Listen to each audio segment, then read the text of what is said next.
On July 31st, 1944, one of the greatest naval exploits in history took place in the Western Pacific Ocean. Two American submarines, led by Commander Lawson Red Ramage, found themselves in the middle of a Japanese merchant fleet.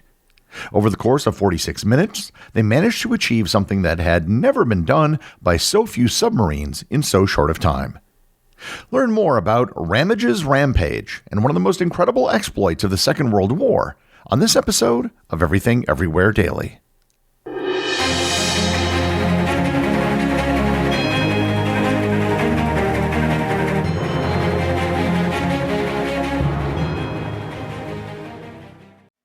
This episode is sponsored by Stitch Fix. Gary, you're such a fashionable dresser. Said no one ever. I've always been, how shall I say this, a very simple dresser.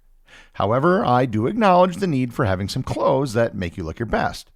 And I also realize that I am probably not the best person to be making fashion choices. That is where Stitch Fix comes in. I set up an account on Stitch Fix. I gave them all of my size information, and I also went through a series of onboarding questions to tell them what sort of clothes I like and what my budget is. For example, I'm not really big into floral prints or patterns. I'm more of a solid colors guy. Once they have the information, a real human fashion consultant will pick out clothes for you and send a box. My most recent box had 2 button-up shirts, a short-sleeve t-shirt, a light sweater, and a pair of pants. Everything looked great and cost far less than had I gone and purchased it myself.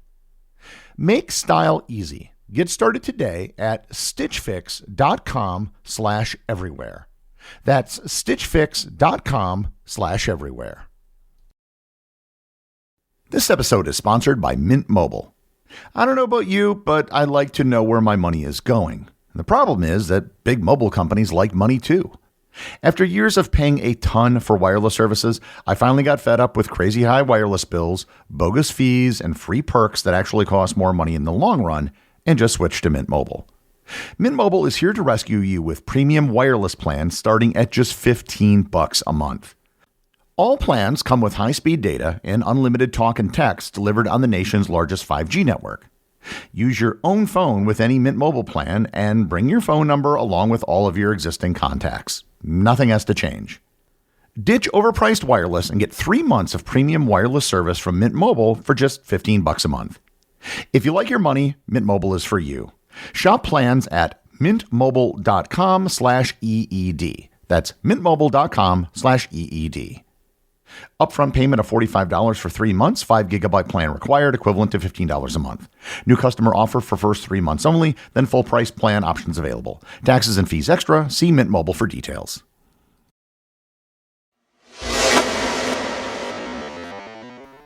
The event that I'll be describing in this episode took place over a very short period of time. Everything happened in less than an hour, yet it was one of the most incredible episodes of the entire Second World War. Before we get into what happened and how it happened, we need to understand the bigger picture of what the United States submarine strategy was during World War II to get a clearer picture of why these submarines were there in the first place. The strategic rationale for American submarine attacks on Japanese merchant shipping during World War II was rooted in a clear understanding of Japan's vulnerabilities as an island nation and its dependence upon maritime supply lines for survival and warfighting capability. Japan lacked sufficient domestic resources, especially oil, rubber, iron ore, bauxite, and food staples, and therefore relied heavily on imports from its occupied territories in Southeast Asia. The lifeblood of the Japanese economy and military-industrial complex flowed through its merchant fleet, which ferried these critical supplies across vast ocean distances. Recognizing this, the United States naval planners crafted a submarine campaign aimed at systematically strangling Japan's ability to sustain its war effort. By targeting merchant vessels rather than just warships, the goal was not merely tactical disruption, but strategic paralysis. The idea was that if Japan's transport arteries could be severed, its factories would grind to a halt, its navy would lack fuel, and its people would suffer shortages severe enough to weaken morale and undercut the government's capacity to wage total war. This strategy was both opportunistic and evolutionary. At the outset of the war, the United States Navy was still influenced by traditional doctrines that prioritized battleship engagements. But after the attack on Pearl Harbor and the subsequent shift to Pacific naval warfare, submarines quickly emerged as the ideal weapon for economic warfare. They were stealthy, hard to detect, and capable of long-range patrols across key shipping lanes. Unlike surface vessels, submarines could operate independently behind enemy lines, sowing chaos in supply chains while avoiding direct confrontation with superior enemy fleets. The adoption of unrestricted submarine warfare against Japan, a policy that was officially sanctioned early in the war, allowed American submarines to engage any Japanese vessel without warning. This removed constraints and made the campaign more effective. Over time, the U.S. refined its approach to submarine warfare. Wolf packs were employed to increase kill rates. Torpedo technology was improved after early reliability issues, and intelligence breakthroughs like code breaking and aerial reconnaissance helped locate high-value convoys. Submarines were even deployed near Japanese home waters, mining harbors and ambushing convoys as they departed or returned. By the war's end, the effectiveness of this strategy was stark. American submarines, which made up just 2% of the Navy's personnel, were responsible for sinking over half of Japan's merchant fleet, more than 1,300 ships, totaling roughly 5 million tons. The impact was profound. Japan's access to oil fell to crisis levels, factory production faltered due to material shortages, and logistical support for its far-flung garrisons collapsed. The campaign didn't just cripple Japan's economy, it also isolated its military units and undermined the broader war effort. In essence, the strategic rationale for targeting merchant shipping with submarines was to wage a form of economic and psychological warfare that would erode Japan's ability to fight. Not by clashing with its main fleets, but by choking off the very resources it needed to function. To put it even more succinctly, the Americans were trying to do to the Japanese in the Pacific what the Germans were trying to do to the Americans in the Atlantic. Enter into the story Commander Lawson Patterson Red Ramage. Ramage was a distinguished officer in the United States Navy, whose early career laid the foundation for his legendary exploits during World War II. He was born on January 19, 1909 in Monroe Bridge, Massachusetts. Ramage grew up in New England and showed an early interest in naval service, which led him to secure an appointment to the United States Naval Academy in Annapolis, where he graduated in 1931. After commissioning, Ramage served aboard various surface ships, including the battleship USS West Virginia, gaining valuable experience before transitioning to submarine duty, a move that would define his career. He completed submarine training in 1936 and was soon assigned to several submarines, including the USS S-29 and the USS Grenadier. Prior to the United States' entry into World War II, Ramage served as executive officer aboard the USS Grenadier. He participated in war patrols early in the conflict and proved himself under fire. Despite being temporarily grounded due to eye issues, he literally had to overcome partial blindness in one eye, he fought hard to return to duty. His determination paid off, and he was eventually given command of his own submarine, the USS Trout, and later the USS Parche, the vessel which is the focus of this story. The Parche was a Balao-class submarine. The Balao-class submarines were the most numerous and among the most successful American submarines deployed during World War II, representing an evolutionary improvement over the earlier Gatto class. Designed for long-range patrols in the Pacific theater, Balao-class boats featured a stronger hull, allowing them to dive deeper, up to 400 feet, compared to their predecessors, which improved survivability under depth charge attacks. They were powered by diesel-electric propulsion and carried 10 21-inch torpedo tubes, 6 forward and 4 aft, along with deck guns for surface combat. With a crew of about 80 men, Balao-class submarines were highly effective at disrupting Japanese shipping, conducting reconnaissance, landing special operations forces, and rescuing drowned airmen. The Parche had departed Pearl Harbor on June 17, 1944, for its second war patrol under Ramage's command. She was assigned to operate in the Luzon Strait and South China Sea, key maritime choke points for Japanese shipping between Southeast Asia and the Japanese home islands. These waters were heavily trafficked by enemy merchant convoys transporting coal, oil, raw materials, and troops, prime targets for U.S. submarines. Before launching offensive operations, Ramage joined forces with 2 other submarines, the USS Steelhead and the USS Hammerhead, forming a coordinated wolf pack. The Hammerhead ended up sailing to Australia before the events of this episode. In the days preceding the attack, American codebreakers had been successfully intercepting Japanese naval communications, providing intelligence on convoy movements. Thanks to the signal intelligence and radar sweeps, the Wolfpack detected a large Japanese convoy, later identified as HI-72, making its way from Moji, Japan to Singapore. The convoy included over a dozen ships, including troop transports, tankers, and cargo vessels, which were escorted by warships for protection. The convoy's main purpose was to reinforce Japanese positions in Southeast Asia, making it a strategically valuable target. As the Parche maneuvered into position in late July, Ramage meticulously planned his approach, using radar to track the convoy's course and speed. On the night of July 30th and the morning of July 31st, the submarines began to converge on the convoy.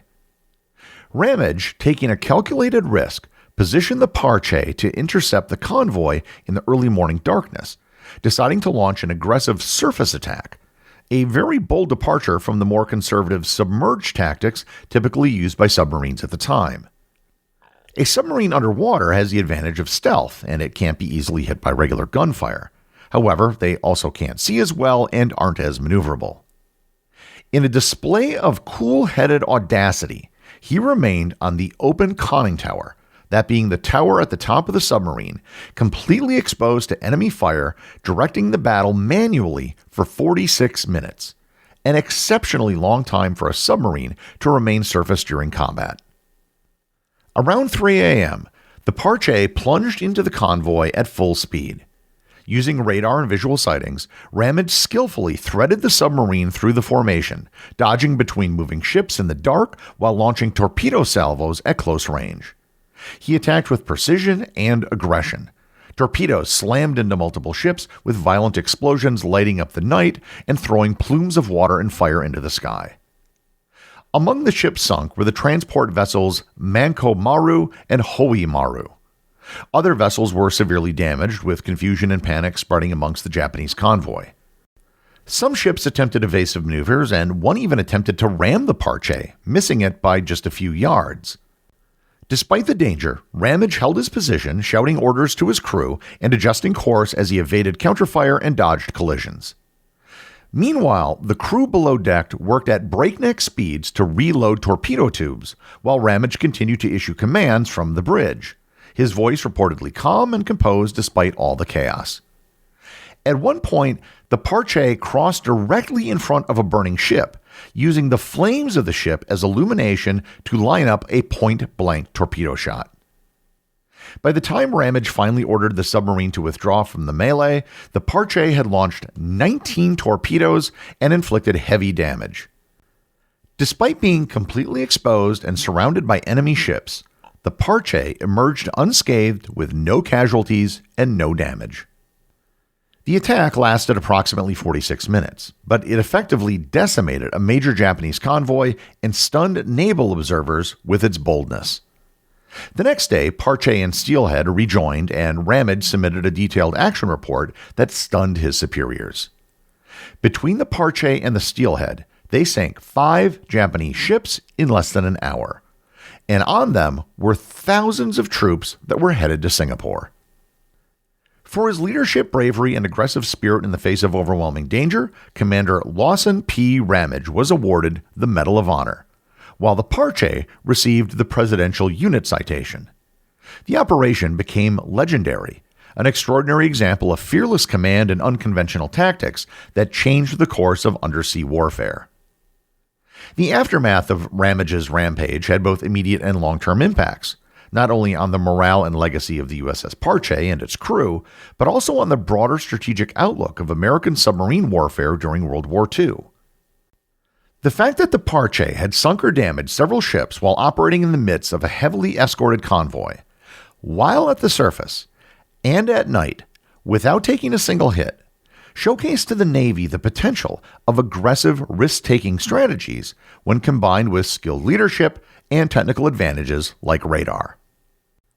As a result, U.S. submarines began operating with greater boldness, often launching surface attacks to maximize speed and torpedo effectiveness, particularly when enemy escorts were poorly coordinated or lacked radar detection capabilities.